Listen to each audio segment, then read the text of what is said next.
Hi everyone, it's Sarah here from Sarah Girl Nutrition, and today I'm talking about things that can stop us losing weight, so weight loss resistance. And I thought this was a really good topic considering we're the first week of January and many of us, or many people around the world, do set the resolution to lose weight. But if, like me, many years ago, you set the resolution to lose weight, you did everything right and nothing changed, then actually hopefully what I'm going through today is going to help you. So what are the causes of weight loss resistance? Well, there's many, and I'll go through each in turn. So to start with, eating too much of healthy foods or foods we consider to be healthy. So we all understand that actually an apple is better for us than a Mars bar, or ordering a side salad is better than ordering a bowl of chips. But actually the foods that we consider healthy, we do need to consider how much we are consuming of them. For an example, nut butter. Nut butter is incredible for your hormones, contains lots of healthy fats, really supportive of your health, really nutritious food. But actually, if you're eating a whole jar of that, then actually that is going to be a block for weight loss for you. Another one is sweet potatoes. So again, full of fibre, good at vitamin A, full of vitamin A, really good for us. But if actually you're over consuming them, your carbohydrate intake is going to be probably too high, which can be a block for weight loss as well. So it's having a look, and are you actually over consuming, even though you're eating the right foods, let's say for your health, your hormones, and your happiness, but actually maybe there is still a block there that you're eating too much of the right foods. Conversely, cutting your calories too low. So it is drummed into us, especially as women, that we need to cut our calories to lose weight. And for some people, actually reducing their energy intake, reducing their calories, absolutely, that is a factor in they need to do to lose weight. But actually what I find, more people I see in clinic, women I see in clinic that have a history of dieting, history of yo-yo dieting, actually their calorie intake is too low. And as soon as we take our calories too low, that impacts our metabolism. It slows everything down. The body turns you into a sloth. And the reason for that is because actually it switches on the survival mechanism. So in periods of fasting or famine, actually we do want to conserve energy. If we think about, we didn't have the availability of food that we did, and maybe our caveman ancestors, they had to hunt for food or in food scarcity. Actually, it was really beneficial for the metabolism to slow down, to keep the energy stores intact, or to use them as slowly as possible. But actually what happens now in 21st century living, if we take our calorie intake too low or energy intake too low, the body thinks we're going back to that situation where we don't have food. It doesn't understand we have a Waitrose down the road. It doesn't understand that actually our cupboards are full of food. It's just not we're choosing to eat it. So actually our metabolism starts to slow. So actually that is not going to encourage fat burning. It is actually going to encourage more food and energy to be stored. So if you're eating too low, it's going to have the counter impact. You're actually going to end up storing more energy than you burn. So we want to ensure we're getting a good enough calorie and energy intake every day. Something else that actually cutting our calories too low can do is it increases our hunger hormone ghrelin. So if you've ever fasted for a long period of time or cut your calories too low, maybe, I don't know, Monday to Thursday goes amazingly, Friday comes and you think, oh my God, look at the amount of food I've just eaten. And that is because ghrelin's job is to send signals to the brain, eat. You need to eat, find food, eat. So actually, take calories too low, the body is then signaling you to eat, and willpower can only last for so long. So actually, calories too low, it is likely to lead to a binge or overeating at the end. So it's really important that you make sure you're fueling your body adequately every day. The next block, or block to weight loss resistance, can be grazing and snacking. So if we are consuming food every 1 to 2 hours, actually what can happen is we never give the body a chance to use the energy that it's stored. So every time we consume, particularly carbohydrates, they are going to be broken down into glucose. That glucose is then stored either in the liver or muscles, and once those stores are full, it gets stored as fat. And so what happens if we're continually grazing, continually taking in food, energy just keeps on getting stored. We never have the chance to actually break down our energy stores, to use the energy that's stored in the muscles and liver, and hopefully eventually start using the energy that's stored as fat. So ideally we want to go for a 4-hour eating window in between meals. So if you're eating the traditional breakfast, lunch and dinner, 4 hours in between those meals to allow the body to actually start to use the energy it's stored. And we also want to ensure we get a good overnight fast, so around 10 to 12 hours is a good amount of time. If you're doing intermittent fasting, that will look differently, but actually you're likely to get a good amount of time in between your meals as well. But if you're eating the standard breakfast, lunch and dinner, aim for 4 hours in between each meal, and then a good overnight fast of 10 to 12 hours. I will say that actually, to begin with, some of us do need to add those snacks in, so there's 2 mid-morning, mid-afternoon snacks to help maintain our energy levels and prevent that dip, which can often lead to sugar cravings and maybe that mid-morning biscuit with your cup of tea. So actually, to start out with, if you do need breakfast, lunch and dinner and those 2 snacks to maintain your energy and reduce those sugar cravings, that's great. But what we always want to be aiming towards is that 4-hour eating window. So if you've been eating, having snacks for a while, feel like you don't know if you need them, take them out, see what happens. If you do notice that actually your cravings are still there, then actually you still need to work on blood sugar balance. That isn't quite there for you, but actually you might surprise yourself and be able to reach that 4-hour eating window. Your hormones are another big block for weight loss resistance, and hormones is something I talk about all the time. They're the masters of your body. They control your appetite, they control your metabolism, they control your menstrual cycle, they control your blood sugar, they control your stress response, amongst much, much more. So any upset in any of the balance between your hormones, they all communicate together. So actually if one is off balance, it's likely to impact the other ones. So any off balance, imbalance with your hormones is going to impact your ability to lose weight. The big ones are insulin, cortisol, estrogen, progesterone, testosterone, ghrelin and leptin, which are involved in your hunger and feeling satisfied hormones, and then thyroid hormones as well. They're the main players here. They really need a whole topic by themselves, and I will be covering more about hormones as we go through. But actually, if you do feel that you are hormonal or anything's off around your hormones, then do look at getting support to make sure that isn't a block for you. Stress. I have split out stress because it is just so important, and so many of us are stressed or busy in 21st century living. So anything that the body perceives as a threat provokes a stress response and releases the hormone cortisol. So whether that's a car whizzing past you close to the pavement, maybe it's an argument with a partner, maybe your kids are playing up, maybe it's intense exercise, maybe it's a long to-do list, lack of sleep, anything else that makes you feel stressed or overwhelmed or busy, I will say as well, is going to trigger cortisol. And cortisol is part of the survival mechanism. So what it does is, again, it's related to that slowing of the metabolism, but it also stores fat. So cortisol stores fat, especially around the middle, keeps it there for emergencies. So actually in times of famine or times we do need to run away or fight, we do have those reserves there of fat. So actually, if you do notice that your waistline has increased, look at cortisol as one factor that could be contributing to that for you. Our gut bacteria can be a factor in weight loss resistance as well. And this is an area of very new research. We're learning a lot about it, and there's so much more to learn. But what we do know at the moment is actually certain types of gut bacteria change how you metabolize food. It changes how much energy or calories you extract from food. So actually looking at your gut bacteria, if you have any overt gut symptoms, so maybe diarrhea, constipation, bloating, acid reflux, feeling full, anything that the gut doesn't feel right, then actually that is a signal that should be addressed, because that is going to impact your ability to lose weight. We also know the gut environment can trigger inflammation, and any inflammation is going to be a big block for weight loss. So look at your gut, especially if you have gut symptoms. Our toxic load. So your environment can be a cause for weight loss resistance. There are so many chemicals floating around in our environment. It's impossible to avoid them, but it is possible to reduce our exposure. So there are certain chemicals particularly found in things like plastics, personal care products, cleaning products, anything that contains fragrance, and they've been labelled obesogens, i.e. they're chemicals that contribute to obesity, so we want to reduce these as much as possible. We also know that toxins damage parts of the body, so it's been shown that they can damage the thyroid, and the thyroid gland is responsible for our metabolism, so keeping everything running. If you were a car, it's like your engine, keeps everything moving in the body. We also know that it can damage cells, cell receptors, so actually how hormones and different nutrients and different things in the body work is we have the cell, and there's like a cell receptor, and hormones come and dock onto that cell receptor, and we know that toxins can damage the cell receptor. So actually that's going to impact how your hormones and other nutrients interact with the cell. We also know that they can damage something called our mitochondria, which are energy-making powerhouses found in the cell, responsible for making energy, but again setting that metabolism. That's another reason toxins can can cause a problem for weight loss, I should say.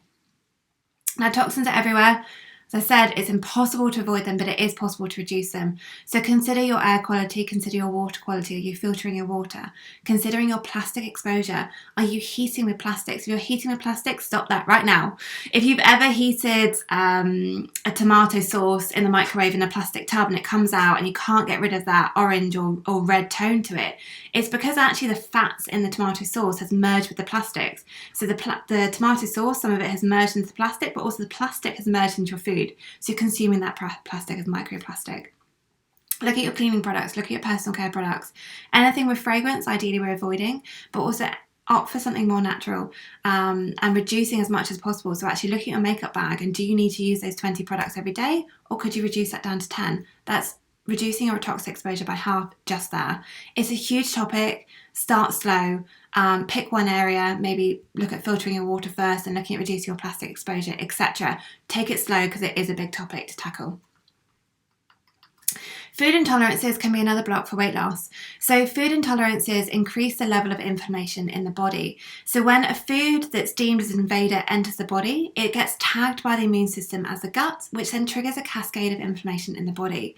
And inflammation can cause a myriad of gut symptoms, but it can also contribute to an increase in fat stores and water retention. So if the inflammation turns chronic, which it often will do with food intolerances unless that food is removed for a period of time, then actually the body thinks it's under continual attack. So the survival mechanism kicks in, which causes the body to hold on to energy, so aka weight. So if food intolerances, if you do suspect there's certain foods that you do react to, take them out your diet for a minimum of 4 weeks and see actually does that kickstart the weight loss again for you.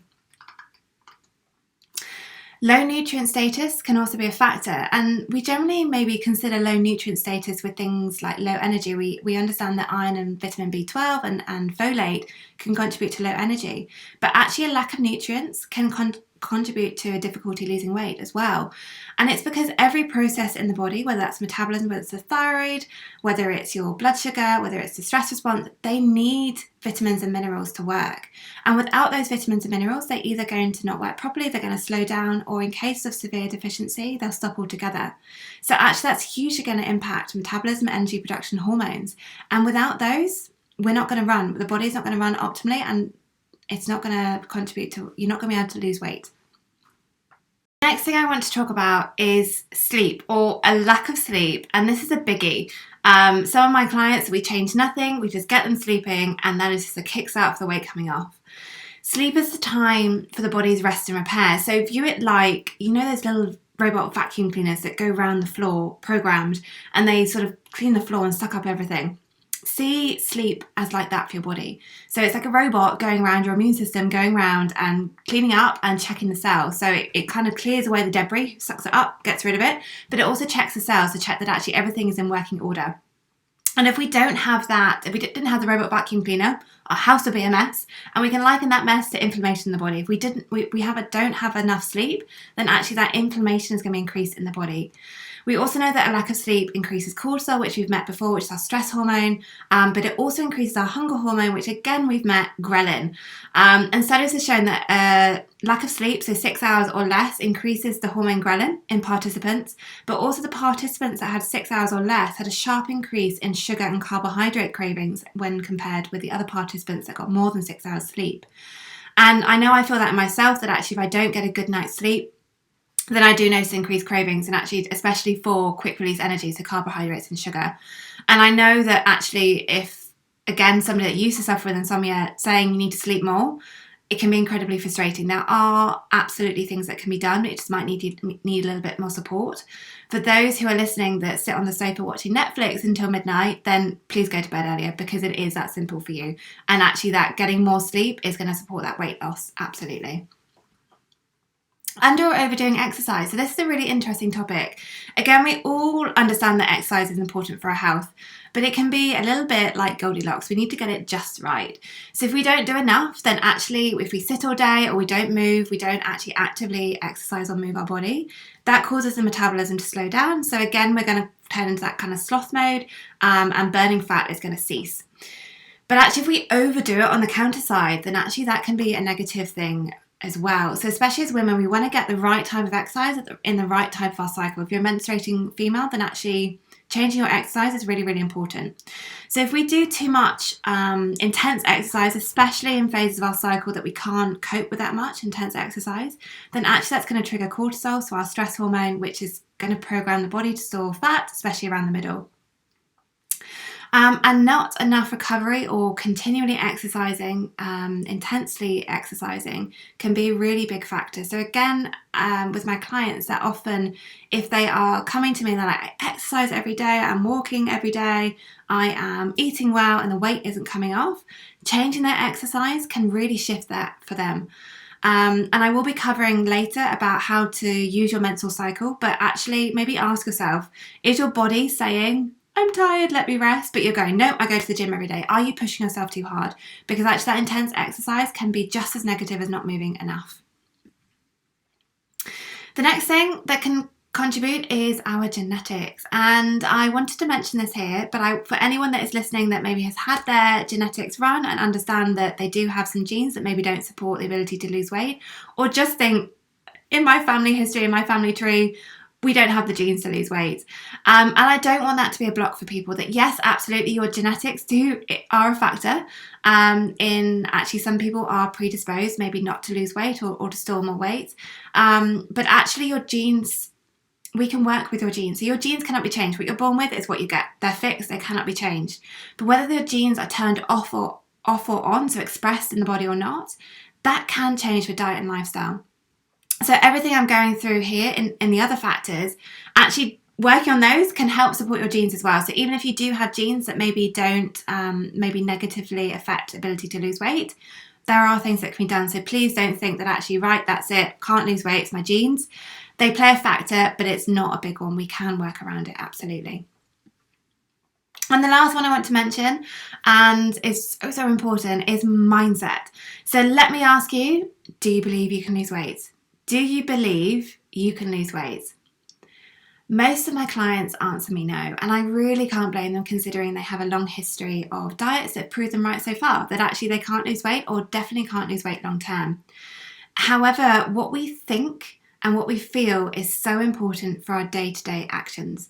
If we think we're going to fail, we are much more likely we're going to fail. If we think we're going to succeed, we're much more likely to succeed. And there's actually been scientific studies that have done around this, that what we actually think and believe do affect the outcomes.